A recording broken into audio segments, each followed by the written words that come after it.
Assalamualaikum. Hari ni saya nak buat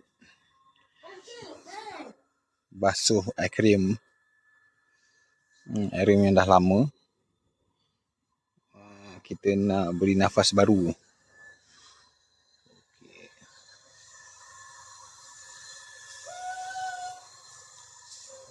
Agak kotor sikit lah. Jadi kita nak bubuh ikan baru. Suasana baru lah dalam ni. Okey, jom kita cuci akuarium.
Dia mah.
Okey, hari ni kita akan beli ikan baru.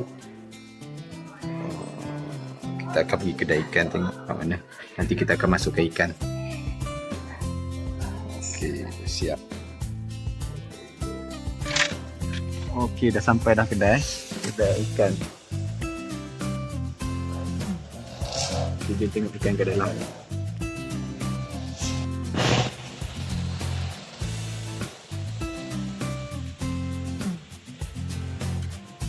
Cantik ikan laut. Ikan air masin, ikan air masin.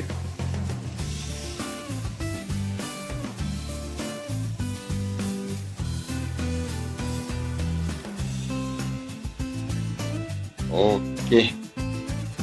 Ini ikan lampu kan? Ikan lampu itu? Tak tahu nama. Macam bandar raya tapi dia tak melekat. Okey. Dia belum pernah balik ke. Ini kita Makan. masukkan dalam aquarium. Mana boleh makan? Iya, makan tu. Dia boleh lah makan, kita tak boleh makan dia. Masuk ni. Dia mau makan kono. Dia tersangka datang. Tapi lah, Mi. Rendang ke tak ada?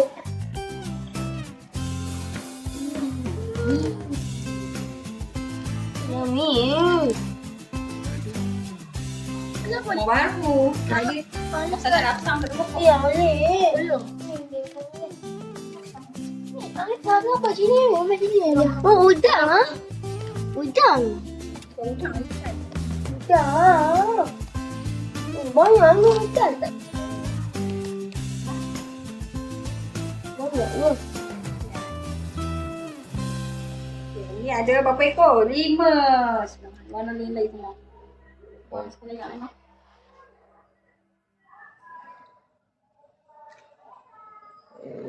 Tempat baru. Dia kata, hai tu duduk asing. Ini duduk sekali. Tak satu rumah. Hai tu duduk rumah asing.